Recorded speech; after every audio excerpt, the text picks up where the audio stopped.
گیا ہوتا، مصطفیٰ کی خاطر مرنا زندگی سے بہتر ہے، تیری خاطر میں مر گیا ہوتا ہزاروں زندگی سے بہتر ہے۔ ایک شعر اور سن لو اور خود کو کنٹرول میں رکھنا، شعر بھی ایسا ہے کہ تو کبھی تو مجھے بھی تک لیتا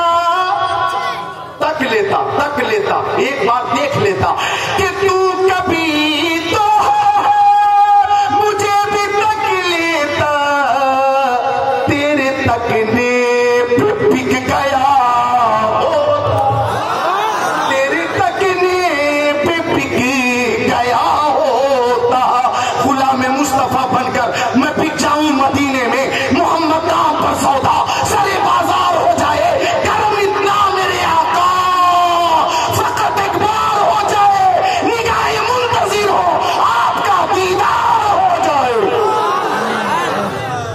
نگاہ منتظر ہو آپ کا دیدار ہو جائے۔ تو یہ محبت ہے سیف اللہ کی، یہ محبت ہے خالد بن ولید کی۔ کہاں کہاں دیکھیں گے محبت حضرت خالد بن ولید، ادھر دیکھو میری طرف، کچھ فوج کو لے کر اسلامی فوج کو ملک شام پہنچ گئے، جنگ تھی جبلہ بن ایہم کی فوج سے، جبلہ بن ایہم کی فوج سے، غور سے سن لیں۔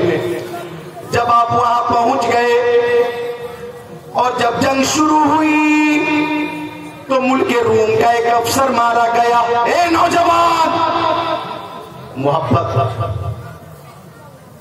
کا جو انداز ہے اور محبت کا جو تقاضا ہے اسے تھام کر رکھو، مضبوطی سے تھام کر رکھو، زور سے بول دو سبحان اللہ۔ ٹھنڈی کا موسم ہے، استنجا کی حاجت بھی ہوتی ہے۔ میرے 1 گھنٹہ ہو چکی، کیا 1 گھنٹہ تو ہو چکی؟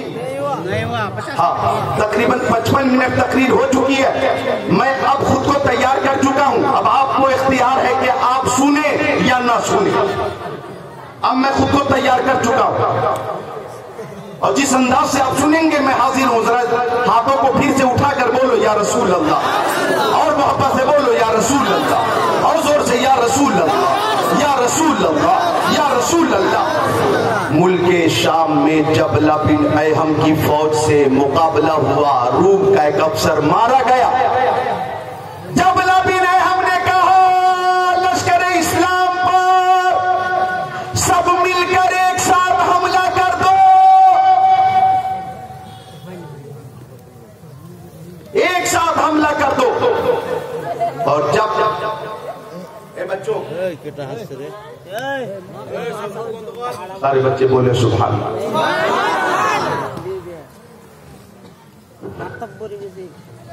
میں چاہ رہا ہوں کہ خانہ پوری نہ ہو، محبت سے تقریر ہو تو محبت سے سنی۔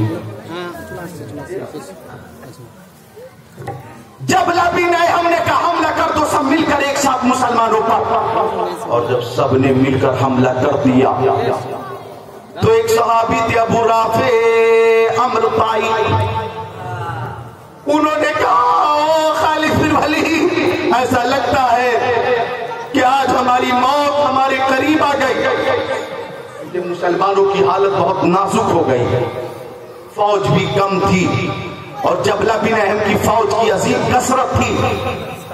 حضرت خالد بن ولید نے کہا تم صحیح کہتے ہو، ایسا لگتا ہے کہ ہماری قضا ہمارے سر پہ آ گئی ہے، اور اس کی وجہ بھی یہ سمجھتا ہوں کہ آج میں اپنی ٹوپی اپنے گھر بھول کر آ گیا ہوں۔ فرماتے وہ ٹوپی جس میں منہ مبارک ہے اور جس کی برکت سے میں کامیاب ہوتا تھا، آج وہ ٹوپی میں اپنے گھر بھول کر آ گیا ہوں۔ ایسا لگتا ہے کہ موت ہمارے قریب آ گئی۔ ادھر یہ حالت تھی لشکر اسلام کی، یہ حالت تھی حضرت خالد بن ولید کی، اور ادھر خواب میں میرے نبی نے نور نالا نور ہمارے حضور نے حضرت ابو عبیدہ سے فرمایا، خواب میں فرمایا او ابو عبیدہ تم لشکر اسلام کے امیر ہو، تم آرام کر رہے ہو، سو رہے ہو، اور دشمنوں نے خالد بن ولید کو گھیر لیا ہے، ان کی مدد کو پہنچو، ان کی مدد کو پہنچو۔ حضرت ابو عبیدہ نے رات میں اعلان کر دیا لشکر اسلام میں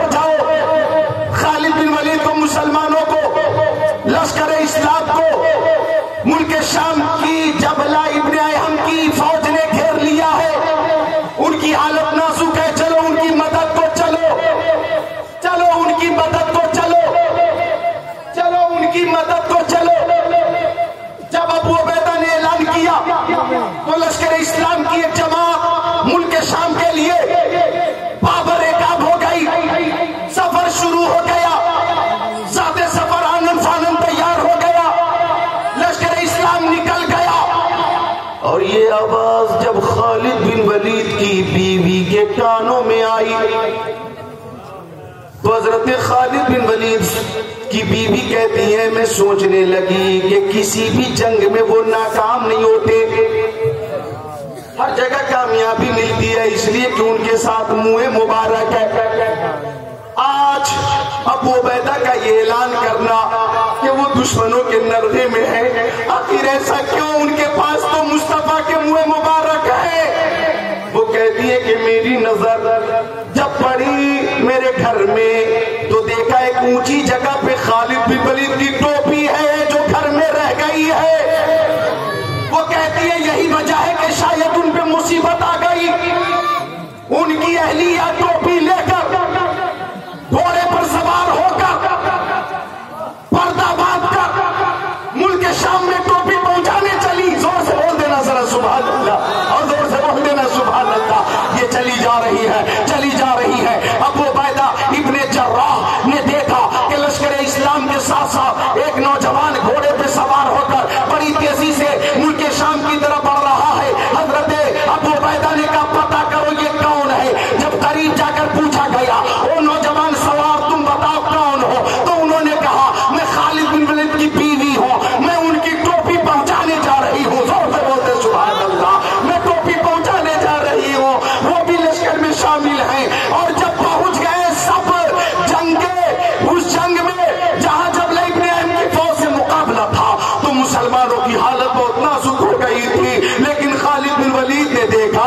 کہ چند رومی فوجوں کو کچھ لشکر بھگا کر لیے آ رہا ہے اور وہ بے تحاشا بھاگ رہا ہے، اور ایک طرف سے نعرے تکبیر کی صدا بلند ہو رہی ہے، اور اسی بھیڑ میں ایک جوان گھوڑے پر سوار ہو کر خالد بن ولید کی طرف بڑھ رہا ہے۔ خالد بن ولید نے قریب پہنچ کر کہا او نوجوان تم کون ہو؟ انہوں نے کہا میں آپ کی بیوی ام تمیم ہوں، میں آپ کی ٹوپی لے کر آئی ہوں جو آپ گھر بھول کر آ گئے ہیں۔ رات کو عبیدہ ابن جراح نے آپ کی مدد کے لیے لشکر اسلام میں اعلان کیا تو میں نے دیکھا آپ کی ٹوپی گھر رہ گئی تھی، لیجئے میں ٹوپی لے کر آ گئی ہوں۔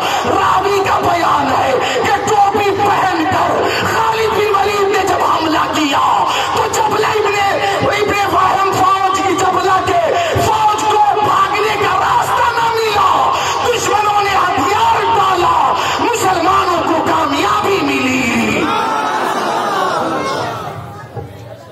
لشکر اسلام نے جو مدد کی ان کی مدد بھی اپنی جگہ مسلم، اور ٹوپی کی برکت بھی مسلم۔ مسلمانوں کو شاندار کامیابی ملی، شاندار کامیابی ملی۔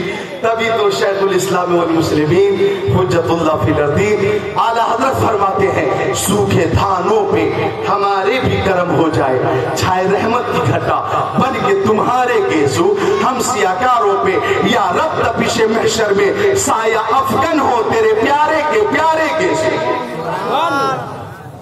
گیسو مبارک ہے، یہ بھی محبت ہے۔ میرے نبی نے حج شریف کے موقع پر مسئلہ غور سے سن لو، جمرۃ العقبہ پر کنکریاں مارنے کے بعد قربانی کی، اور قربانی کرنے کے بعد حجام کو بلوا کر سر منڈوایا۔ میرے نبی نے سر پاک منڈوایا، سر پاک منڈوایا۔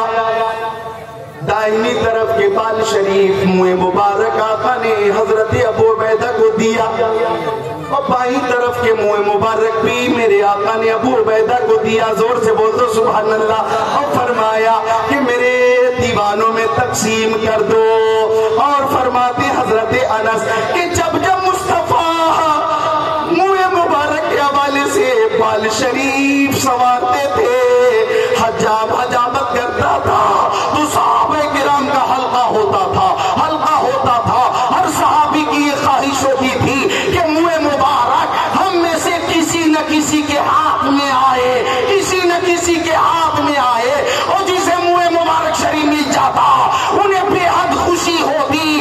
دشمنوں نے دیکھا یہ نتیجہ نکالا کہ جو اپنے نبی کے منہ مبارک سے اتنی محبت کرتی ہے وہ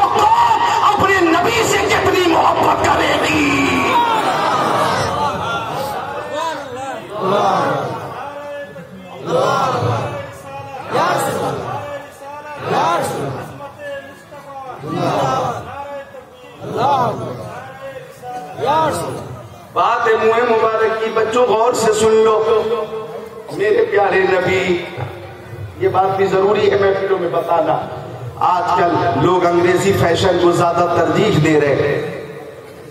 راوی کا بیان ہے کہ کبھی میرے نبی کے بال شریف آدھے گوشت مبارک تک ہوتے تھے، اور کچھ راوی کا بیان ہے کہ کان شریف کے لو تک میرے نبی کے بال کی لمبائی ہوتی تھی. حضرت عائشہ صدیقہ رضی اللہ تعالی عنہا فرماتی ہیں کہ مصطفیٰ جان رحمت کے بال شریف شانہ شریف تک ہوتے تھے، کاندھا شریف تک بال کی لمبائی ہوتی تھی. تو یہ بال جو لمبے رکھ لیتے ہیں کاندھے تک، اس کو زلف کہتے ہیں، اور زلف رکھنا سنت ہے. جی اس طرح کے زلف جو عین سنت کے مطابق ہے سنت ہے. لیکن راوی کا بیان ہے کہ الگ الگ روایتوں میں تطبیق یوں دی جائے کہ جب آقا بال شریف کٹوا لیتے تو آدھے کان تک لمبائی ہوتی، اور جب کچھ بال کی لمبائی میں اضافہ ہوتا تو کان کی لو تک لمبائی ہوتی، اور کبھی میرے آقا حجامت کرواتے تو اس سے پہلے شانہ شریف تک اس کی لمبائی ہو جاتی. مختلف موقعوں پر مختلف جو احوال ہیں، کیفیت ہیں، راویوں نے بیان کیا، اور تطبیق کی صورت یہی ہے کہ الگ الگ احوال پہ انہیں موقوف کیا جائے، الگ الگ احوال پہ انہیں رکھا جائے. لیکن سنیے بچوں، میرے نبی کچھ بال کٹوا لینا اور کچھ رکھنا، ایسا کرنے سے ناراض ہوتے تھے. سن لو مسئلہ. یہ جو انگریزوں کے فیشن میں کچھ لوگ ایک طرف سے بالکل ہی منڈا لیتے ہیں اور دوسری طرف سے بھی منڈا لیتے ہیں، اور بیچ میں بال کی ایک لائن ہوتی ہے. ایک جانور ہے، نام نہیں لوں گا، اس جانور کی پشت پہ پیٹھ پہ اسی طرح کی لائن ہوتی ہے. اب غور کرنا کون ہے وہ جانور. تو اسی طرح کی کچھ لوگ نقل کر رہے ہیں، وہ کہہ رہے ہیں فیشن ہے فیشن ہے. میں کہوں گا کٹھل باڑی والوں، یہ نقل انگریزوں کی ہے، جانوروں کی ہے. اگر نقل کرنی ہے تو انگریزوں کی نقل مت کرو، جانوروں کی نقل مت کرو. نقل ہی کرنی ہے تو شہید اعظم امام حسین کی نقل کرو. اور ایک روایت ایسی بھی آئی ہے کہ میرے نبی دونوں طرف کے بال کو بیچ سے آدھا حصہ داہنی سائیڈ میں فرما لیتے، آدھا بائیں سائیڈ میں، اور بیچ سے مصطفیٰ مانگ نکالتے. بیچ سے مصطفیٰ مانگ نکالتے. تو یہ بیچ سے مانگ نکالنا اور بال کو دو حصے میں بیچ سے تقسیم کرنا، یہ بھی سنت مصطفیٰ ہے. زور سے بولو سبحان اللہ. ہم سنی ہے تو سنت پہ عمل تو ہم ہی کریں گے. جیسے پانی ہم پیتے ہیں، ایک پانی پینے میں گلاس لائیے، صرف گلاس لائیے، لائیے اسی کے پیجیے. یہ گلاس ہے، ایک گلاس پانی اگر آپ کو پینا تو صرف ایک گلاس پانی پینے میں 6 سنت ادا ہو جاتی ہے. کتنی؟ 6 سنت. ماں بہنیں بھی غور کریں. پہلی سنت پہ غور کرو، دائنے ہاتھ میں گلاس لینا، دائنے ہاتھ میں، ایک سنت ہو گئی. بسم اللہ پڑھ کر پینا، بولو 2 ہو گئے. دیکھ کر پانی پینا، پانی میں دیکھ کر پینا، 3 ہو گئی. 3 سانسوں میں پینا، 4 ہو گئی. بیٹھ کر پینا، 5 ہو گئی. پینے کے بعد الحمدللہ کہنا، بولو کتنی ہو گئی؟ ایک پانی پینے میں 6 سنت ادا ہو رہی ہے. بولو سبحان اللہ. اور بیٹھ کر پانی ہم پیتے سنت طریقے سے پیتے ہیں. اور ڈاکٹروں نے تحقیق کی، ریسرچ کی، تو وہ اس نتیجے پہ پہنچے کہ بیٹھ کر جو لوگ پانی پیتے ہیں وہ کڈنی کی بیماری سے محفوظ رہتے ہیں. یہ ڈاکٹروں کی تحقیق ہے. تو میرے نبی کی سنت بے مثال ہے، اور سنت میں بے شمار حکمتیں ہیں، مصلحتیں ہیں. ہم اہل سنت ہیں. منہ مبارک کی بات چل رہی تھی. حضرت محمد بن سیرین تابعی رضی اللہ تعالیٰ عنہ کہتے کہ کہ میری ملاقات حضرت ابو عبیدہ سے ہوئی تو انہوں نے حضرت ابو عبیدہ کو کہا کہ او ابو عبیدہ میرے پاس مصطفیٰ کے منہ مبارک ہے، مصطفیٰ کے منہ مبارک ہے جو مجھے حضرت انس سے یا ان کے گھر والوں سے حاصل ہوئے۔ حضرت ابو عبیدہ نے کہا میرے نزدیک منہ مصطفیٰ ہونا دنیا و مافیہ سے زیادہ قیمتی ہے، ساری دنیا کی دولت سے قیمتی دولت منہ مبارک۔ یہ صحابی کا عقیدہ ہے۔ اور سنیے آخری بات سن لیجیے، آپ کا ایمان تازہ ہوگا۔ حضرت عبداللہ بن عثمان وہ بیان کرتے ہیں، غور کیجئے ماں بہنیں غور کریں، وہ بیان کرتے ہیں یا عثمان بن عبداللہ وہ بیان فرماتے ہیں کہ میری بیوی جب میرے بچوں کی طبیعت خراب ہو جاتی یا کسی کو نظر لگ جاتی، ادھر دیکھو آخری بات سنو، نظر لگ جاتی، بچوں کی طبیعت خراب ہو جاتی تو گلاس میں پانی دے کر مجھے میری بیوی ام المومنین حضرت ام سلمہ کے پاس بھیج دیتی۔ زور سے بول دینا سبحان اللہ۔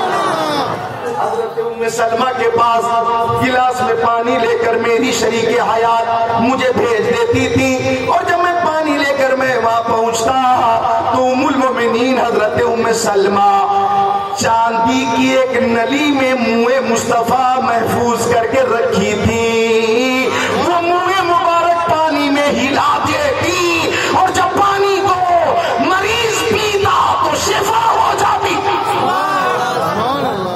اگر کوئی نظر بد کا شکار بچہ پیتا تو نظر بد دور ہو جاتی، مریض کو شفا مل جاتی۔ تو میں یہاں پہ ایک شعر پیش کروں گا، اپنے پاس محفوظ کر لینا کہ زمانے کے سارے مریضوں سے کہہ دو، زمانے کے سارے مریضوں سے کہہ دو، مدینے میں آقا دوا دے رہے ہیں۔ شہر بخارا میں دو ہی بھائی تھے، دو بھائی، کتنے؟ آخری بات ہے، دو بھائی تھے۔ جب ان کے والد کا انتقال ہوا تو دونوں بھائیوں نے اپنے والد کی جو وراثت تھی، جو مال تھا، اس کی تقسیم کیا۔ ادھر دیکھو، اب جیسے آدھی زمین اس بھائی کی، آدھی دوسرے بھائی کی، مکان کا آدھا حصہ اس کا، آدھا اس کا، آدھی زمین اس کی، آدھی اس کی، آدھی دولت اس کی، آدھا اس کی، آدھی بڑے کی، آدھی چھوٹے کی۔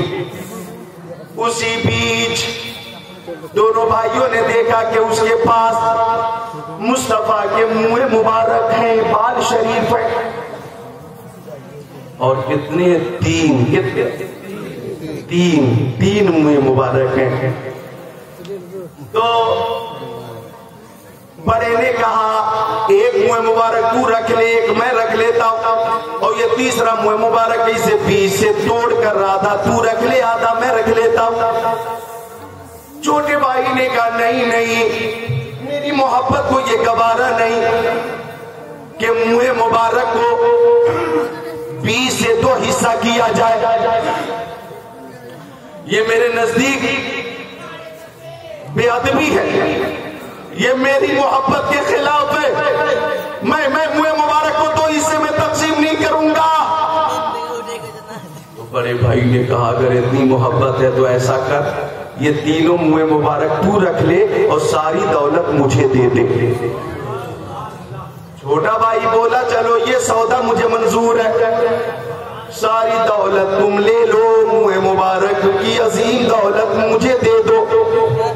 یہ تقسیم بچے نے، چھوٹے بھائی نے منظور کی، قبول کی۔ راوی کا بیان ہے کہ اس عقیدت اور محبت سے اس کو اتنی برکت ملی کہ بڑے بھائی کی طبیعت بھی خراب ہوئی، دھیرے دھیرے اس کا مال کم ہوتا گیا، اور اس چھوٹے بھائی کی تجارت میں اللہ نے برکت دی، اتنی برکت دی کہ دھیرے دھیرے رئیس ہوتا گیا، مالدار ہوتا گیا۔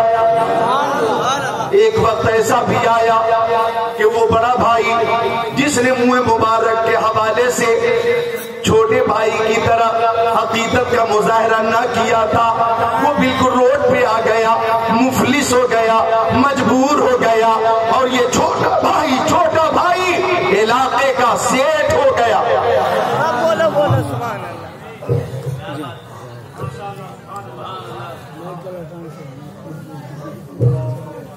بولو سبحان اللہ، بولو سبحان اللہ۔ سیٹھ ہو گیا، چھوٹا سیٹھ ہو گیا۔ اور ایک علماء کے لیے میں ایک بات بیان کرتا ہوں، آپ لوگ دلیل کے طور پہ رکھیے گا، علاقے میں جواب دیجیے گا۔ ہاں، اگر کوئی عظمت رسول کا مخالف ہو، منکر ہو، اسے جواب دیجیے گا کہ جب وہ چھوٹا بھائی انتقال کر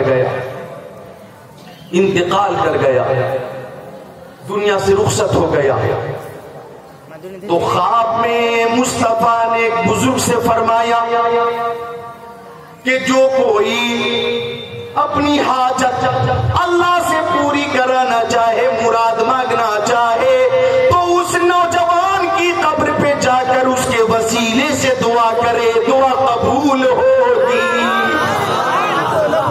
دعا قبول۔ مصطفیٰ نے خواب میں یہ بشارت دی، لہذا عظیم فنکار اور دلکش آواز کے مالک شہنواز حسان بھائی آنے والے ہیں۔ چلتے چلتے ایک شعر آپ کے حوالے کرتا ہوں کہ ایسا میرے حضور کئی بار ہو گیا، ایسا میرے حضور کئی بار ہو گیا، آنکھیں تھی بند آپ کا دیدار ہو گیا، دیدار ہو گیا، اور جس کو میرے حضور کا دیدار ہو گیا، اس کا نصیب مومنوں بیدار ہو گیا، بیدار ہو گیا۔ اللہ تعالیٰ میری یہ 1.5 گھنٹے کی تقریر قبول فرمائے۔ بہت سی حدیثیں جو سنانی ہیں آج نہ سنا سکا، عربی عبارت اور متن حدیث نہ سنا سکا، اگلی بار حاضری ہوگی انشاءاللہ تعالیٰ، وہ بیان بھی ہوگا۔ آج بھی جتنی باتیں محبت رسول کے تناظر میں ہوئی ہیں وہ سب متعلق